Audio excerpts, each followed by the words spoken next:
All right, I'm Diane Barrett. It is February 20th, 2023. I'm here with Cathy Perry for the BE Collection Coming Out series. So thanks for being here. Good to see you again. So where are you then? I think the fact that you're anticipating a snowstorm is, we should document that. So We live in the foothills above Sacramento on your way to Tahoe off Highway 50. Okay. So we're at about 1,500 to 2,000 feet above sea level. So yeah, we do get a little bit of harsh weather during the winter. And but for the most part, it's been just rain this year.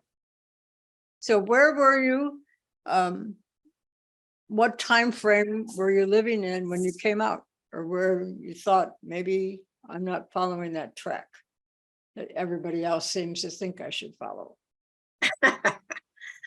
It was in the early 90s. Okay. I was living in Pleasanton, California, with my soon-to-be ex-husband and my 3 kids.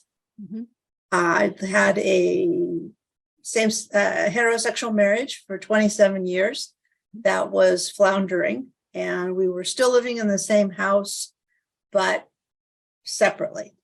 And he was gone about 80% of the time. So it worked out fairly well until he realized that I had feelings for someone who was not, and I don't know that it had made any difference. It was a male, female, but for sure, being a female just kind of blew his little world apart. Yeah. And he went about screaming in stores, in restaurants, in Really? Oh my God. yeah, oh yeah. I had people call me, I just saw him at Home Depot and he's kind of off the rails. What's wrong with him? And he would scream about my being a lesbian and I'd ruined his life. And oh wow. Yeah, but he had mental issues, which was the reason we were getting a divorce. Well, but anyway, we don't know those things when we connect with people some of the time, just what their I had kind of are. right. When I got together with him, I should have left early on, but I didn't. So long story. But anyway. Was that your first awareness of being attracted to a woman? There was a flirtation, had been a flirtation back a few years before that. And I didn't really think too much about it. But because of my former husband's state of mind, I was in therapy, trying to get myself right with the world. And I went to a women's retreat down in Santa Barbara and met a lot of lovely women who returned the gesture of, being attracted also. And one thing led to another. And, I talked to the therapist about it, and I talked to a couple of close friends, and I decided that I really wanted to explore what it would be like to be in a same-sex relationship. So and it's been wonderful. My personal curiosity, was that where you went? I also went to retreats in Santa Barbara. And was it at a novitiate or something? It was a Catholic retreat property up in Montecito, right. Santa Maria's or St. Maria's or something like that. Right. Okay. I'm familiar with that area. Yes.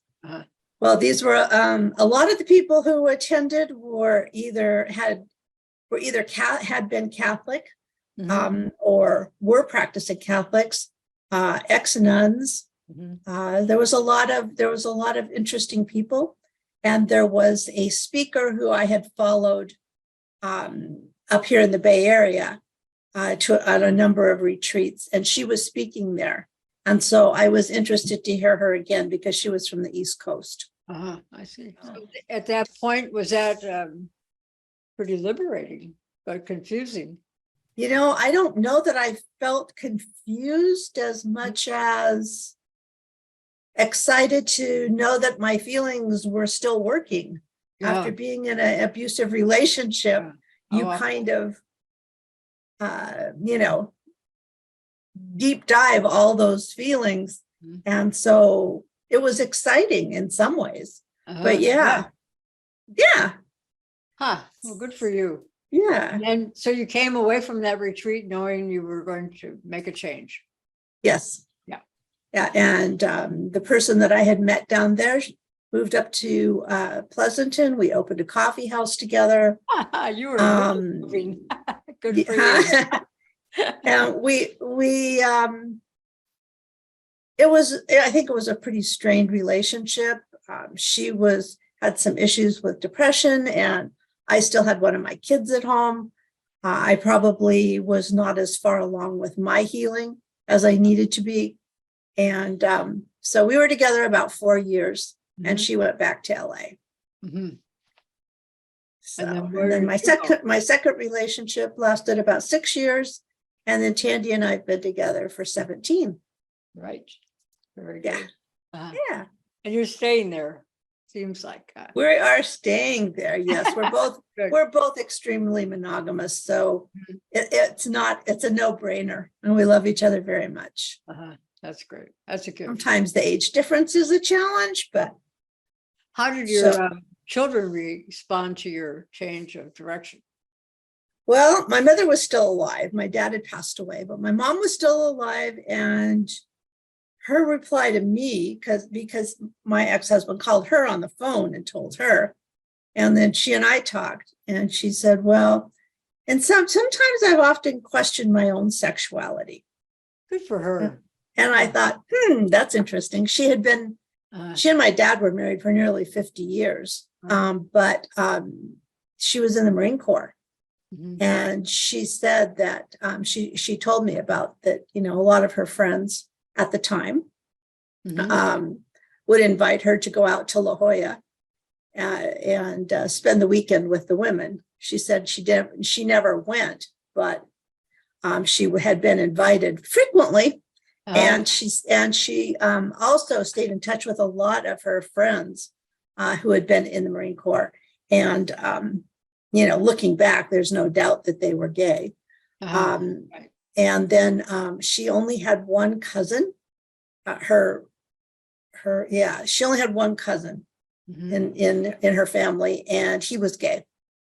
So yeah, the genetic link is in there. Yeah, and then the kids I had a varying response from. My middle child said that he was confused, he didn't understand, but he also was the one who tried to constantly be the peacemaker between his father and myself. My oldest son said, I don't love you any less than I did 10 minutes ago. And he was in college at the time.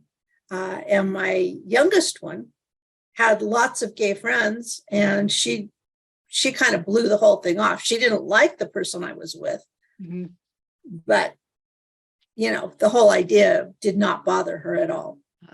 Interesting. Yeah. For the most part, I retained a lot of close friends. I lost a lot of friends also. Because you're a lesbian? Pardon? Because you're a lesbian, or because you were doing something they thought about and didn't do? And down the roads, a few of them shared and just said they were confused about what was going on. Because Ron, my ex-husband, and I had not really divorced. And then here I was with a woman, and here he is all over town, screaming and yelling. So I think a lot of people just kind of backed away. Yeah, it's understandable, huh? Right. But at the time, I was the parish council president at the Catholic Church, where we had gone for many, many years. And they reelected me. So, I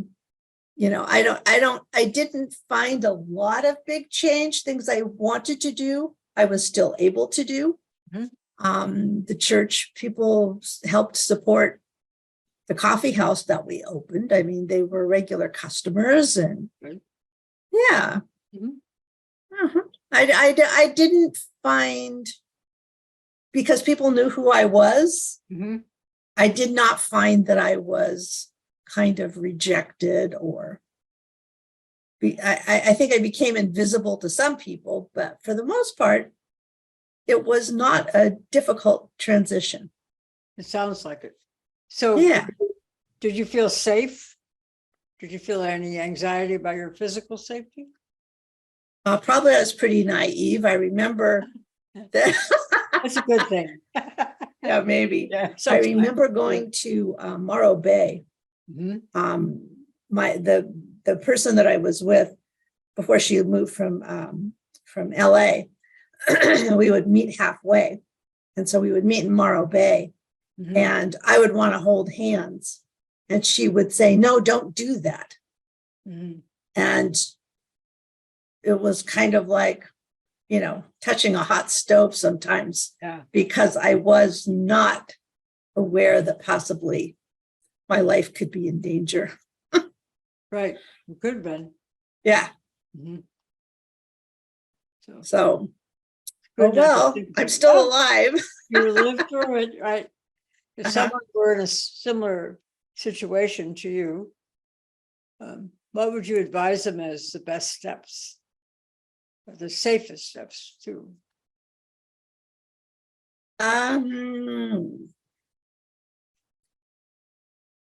I think it's a whole lot easier in today's world because you can find information on the internet. Back in the early 90s, that was not something you could do.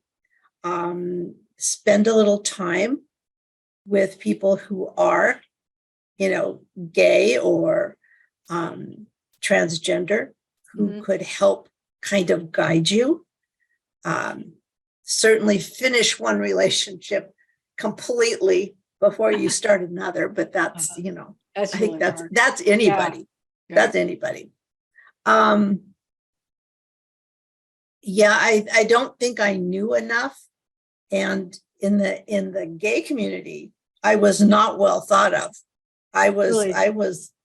like poison, because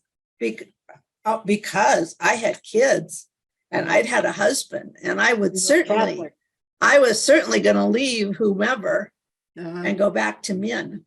That was clear. Really? They told you about it? Oh, they told me about it. No, and with no uncertain terms. So, yeah. So actually, I was less welcomed into the gay community. Interesting. Yeah. Yes, they were. I wonder if well, we don't know if that would change today. I sort of think it wouldn't, but I don't really know. I don't know. There's so much fluidity. Yeah. In the community.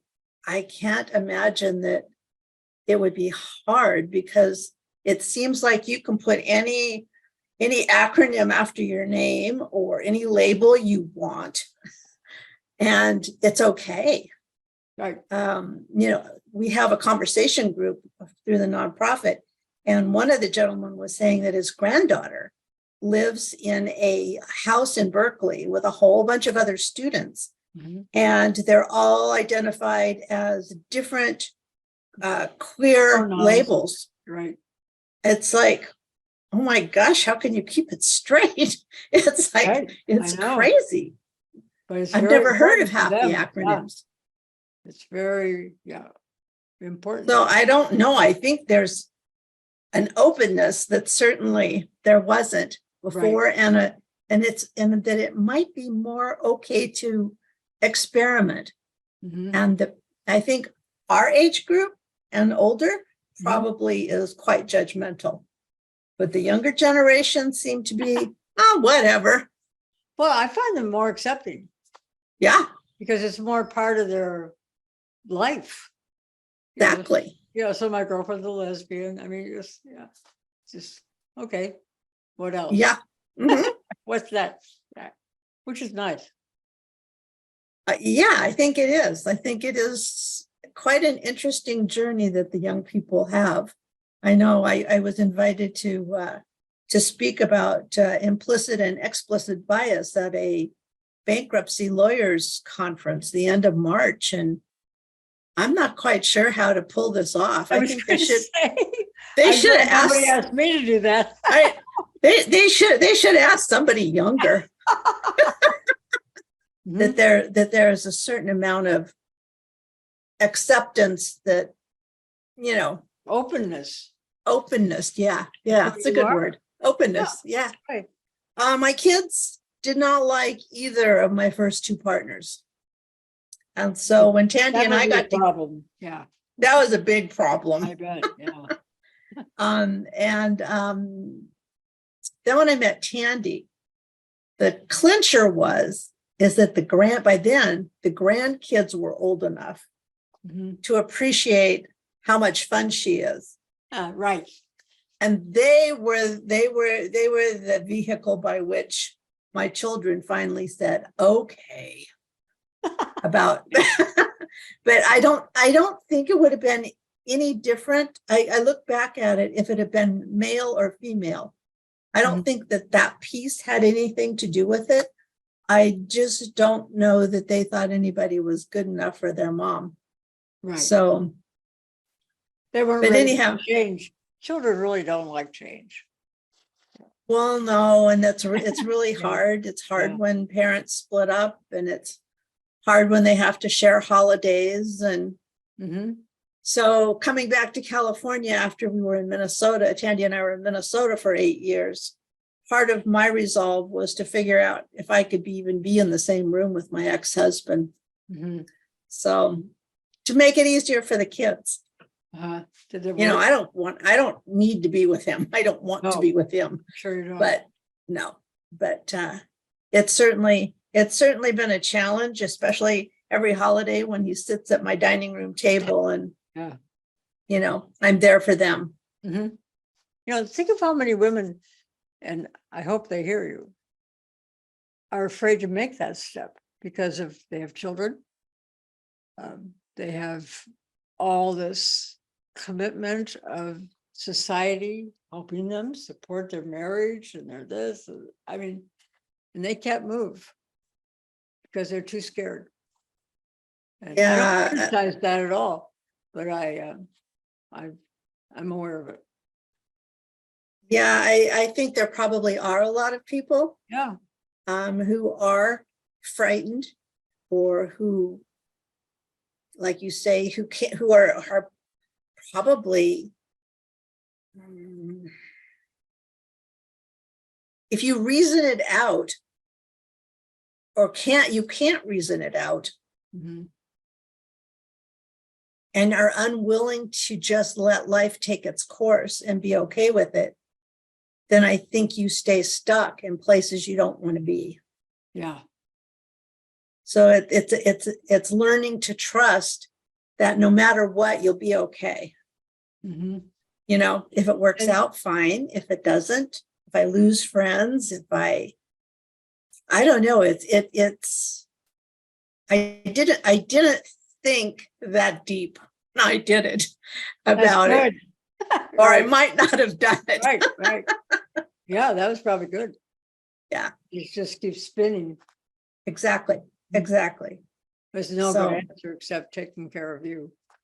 Exactly. And, you know, the kids see now that, you know, I'm happy, and, Uh, you know, they love Tandy to death, and the grandkids love her. And, you know, it's, there doesn't seem to be any friction about that. And my kids introduce her as their stepmom, and Good. yeah, or my mom's partner, or, you know, they don't shy away from who she is That's wonderful. in my life, which is beautiful. Mhm.